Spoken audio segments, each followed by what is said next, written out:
BTW, minal aidin wal faizin ya, mohon maaf lahir dan batin. Oh iya, kali ini kita kedatangan tamu spesial nih. Kalian penasaran nggak? Hai. Halo. Hai. Heidi. Apa kabar nih kalian?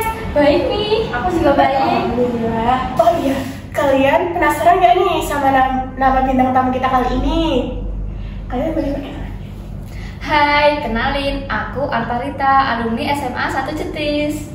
Hai, kenalin, aku Filza, alumni SMA 1 Cetis. Oh iya, jadi mereka ini temen waktu aku SMA guys. Aku dulu juga di SMA 1 Cetis. Sekarang mereka itu kuliah di Universitas UNN ya? Iya. Nah itu mereka jurusan sejarah. Hebat kan? Oh iya, topik kita kali ini adalah Kerajaan Majapahit.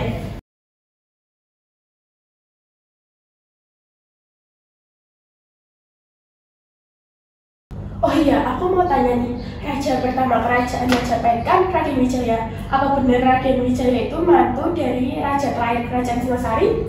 Ya bener Indi, terus kalian mau tahu nggak latar belakangnya kerajaan Majapahit? Mau. Ya, sini aku ceritain ya. Jadi kita mulai dari kerajaan Singasari dulu. Jadi kerajaan Singasari itu didirikan oleh Ken Arok di bawah kekuasaan kerajaan Kediri. Nah saat itu Ken Arok itu mau melepaskan dari kekuasaannya kerajaan Kediri dan terjadilah peperangan yang disebut Perang Genter pada tahun 1222.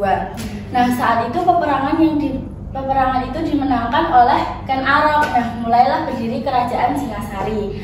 Nah singkat ceritanya, muncullah Jayakatwang, itu adalah keturunan dari kerajaan Kediri, ingin balas dendam ke kerajaan Singasari. Nah mendengar hal itu, Raja Kertanegara menyuruh Raden Wijaya, atau itu adalah menantunya, untuk menyerang kerajaan Kediri. Nah saat itu tuh ternyata kerajaan Singasari itu kalah dan Raja Kertanegara itu meninggal. Nah akhirnya Raden Wijaya itu melarikan diri ke Madura, bertemu dengan Arya Wiraraja, atau dulunya itu adalah penasihatnya dari kerajaan Singasari. Nah Arya Wiraraja itu ngomong kalau udahlah kamu itu pura-pura tunduk aja sama Jayakatwang gitu kan. Nah terus akhirnya Raden Wijaya datang ke Jayakatwang dan mengampuni permintaan maaf itu, dan Raden Wijaya pun diberi suatu wilayah di dekat situ. Nah akhirnya saat sampai sana itu prajuritnya itu makan buah maja karena di sana itu kan banyak banget ya.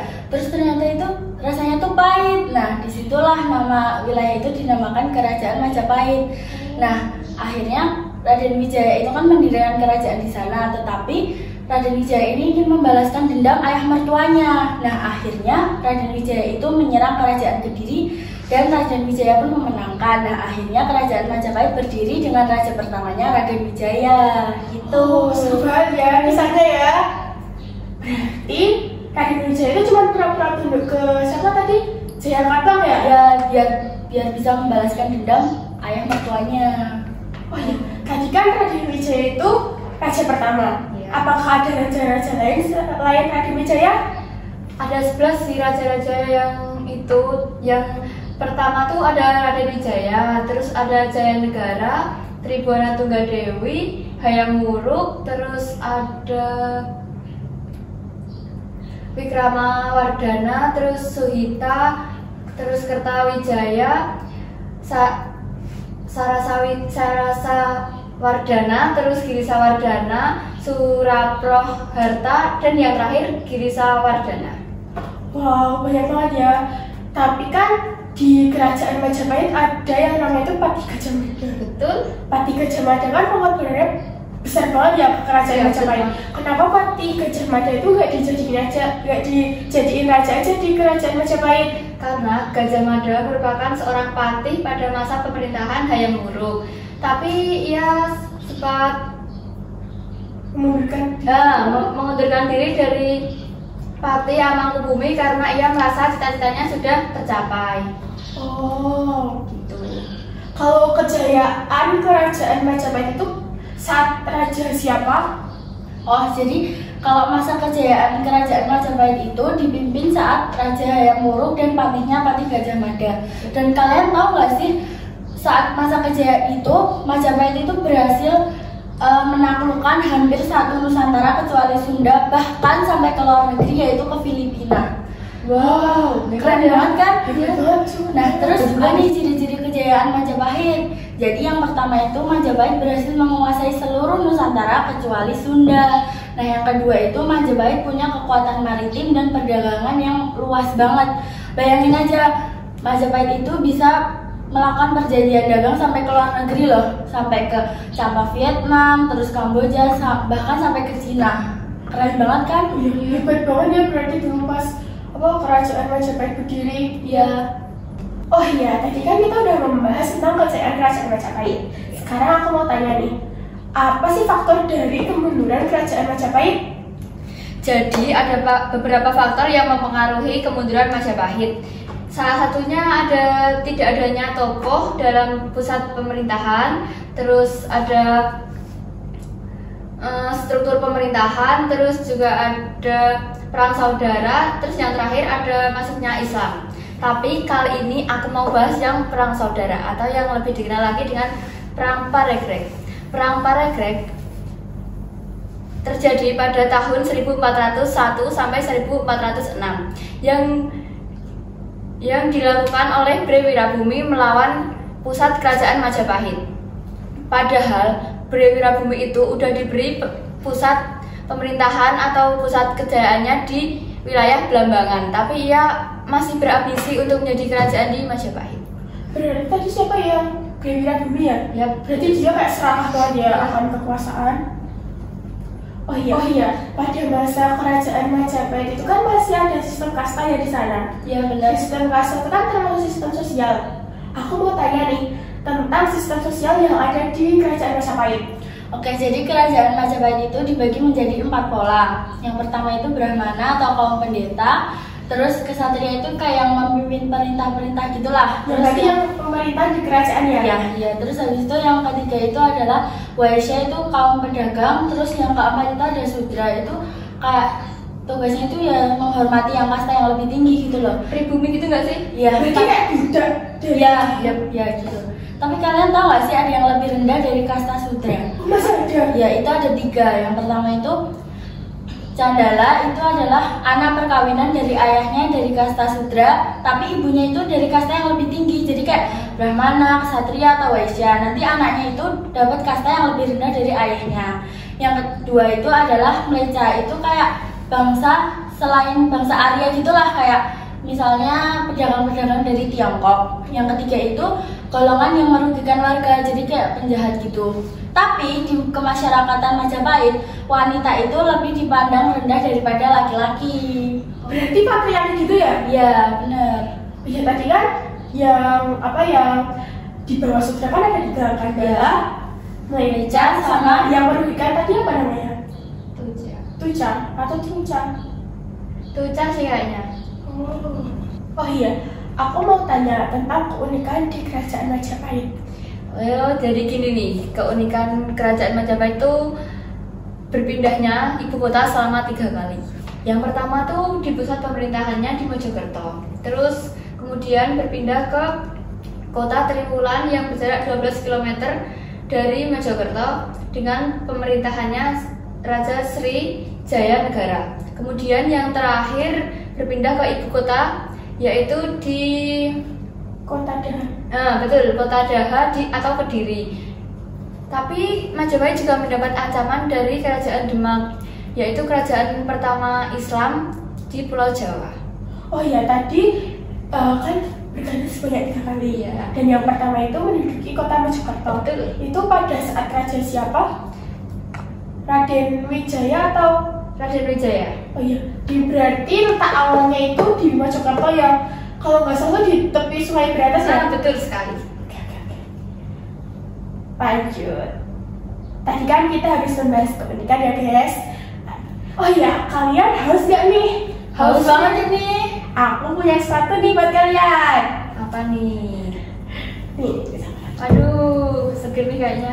Siang-siang ini. Asli ini. Iya, baik. Bentar ya guys, kita minum dulu.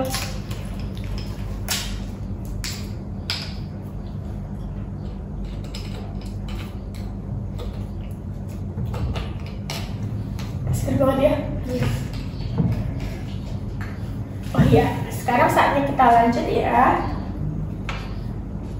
Tadi kan aku udah tanya sama kamu tentang sistem sosial. Ya. Sekarang aku mau tanya tentang sistem ekonomi yang ada di Kerajaan Majapahit.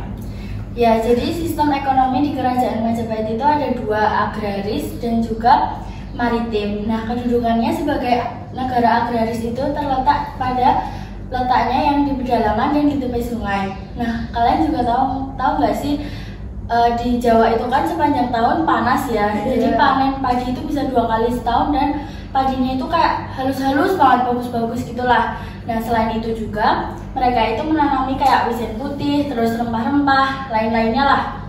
Nah, untuk membantu perairan itu, Majapahit itu bikin 2 bendungan, yaitu Bendungan Jiwu untuk perairan di pedesaan dan bendungan Trailok Yapur untuk daerah hilir. Nah, terus dalam perdagangan Majapahit itu punya mata uang sendiri, namanya uang gobok. Jadi itu tuh terbuat dari logam, terus bentuknya bulat, di tengahnya itu ada lubangnya.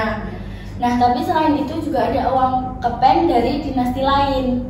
Nah, Jawa itu juga ekspor ke luar negeri nih, jadi Jawa itu bisa ekspor burung kakak tua, terus habis itu ada lada, garam, terus lain-lainnya lah kayak rempah-rempah gitu. Nah, kalau impornya itu biasanya Jawa itu impor tembaga, terus emas, terus sutra, lain-lainnya lah. Nah, kalau kedudukannya sebagai negara maritim itu terlihat dari kesanggupan angkatan lautnya dalam menanam pengaruh Majapahit ke seluruh Nusantara.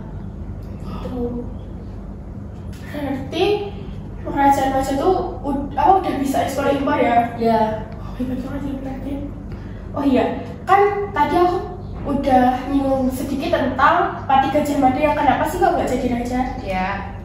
Oke, kan Pati Gajah Mada itu pernah kayak mengucapkan Sumpah Palapa kalau nggak salah. Iya. Itu tuh isi dari Sumpah Palapa itu apa sih sebenarnya? Jadi sebenarnya inti dari Sumpah Palapa yang diucapkan oleh Pati Gajah Mada itu ia berjanji untuk tidak memakan buah palapa sebelum ia berhasil menguasai Nusantara.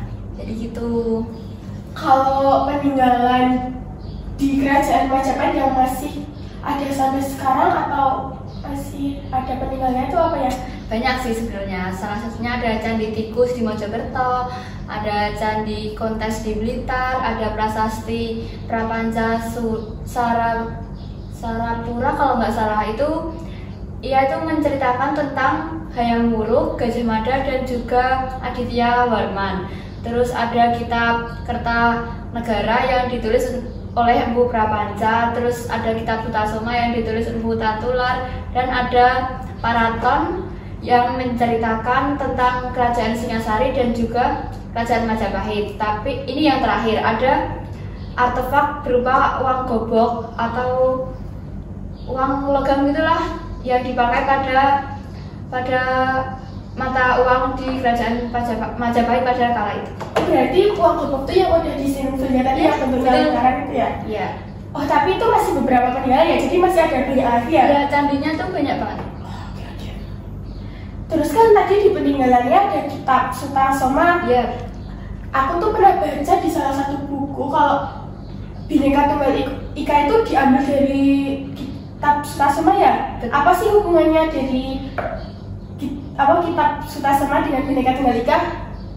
Jadi keterkaitan antara kitab Sutasoma dengan Bhinneka Tunggal Ika adalah sumber inspirasi yang terdapat dari kitab Sutasoma karya Empu Tatular yang dijadikan sebagai Bhinneka Tunggal Ika, berisi sebagai titik temu antara agama-agama di Nusantara.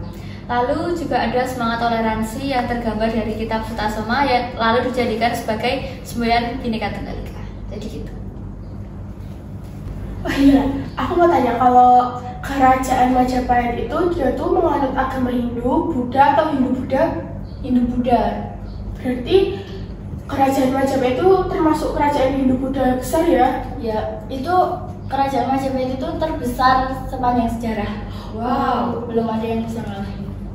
Oh iya, pada masa Hayam Wuruk tuh kalau nggak salah, Hayam Wuruk tuh bikin dewan khusus ya?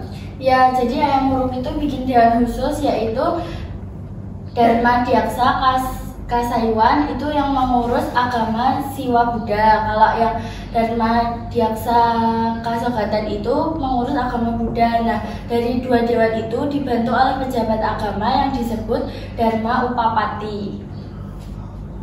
Kalau tadi kan kita udah sedikit membahas tentang kerajaan sih, tentang perang Paragraf ya. Itu kan perang saudara. Ya.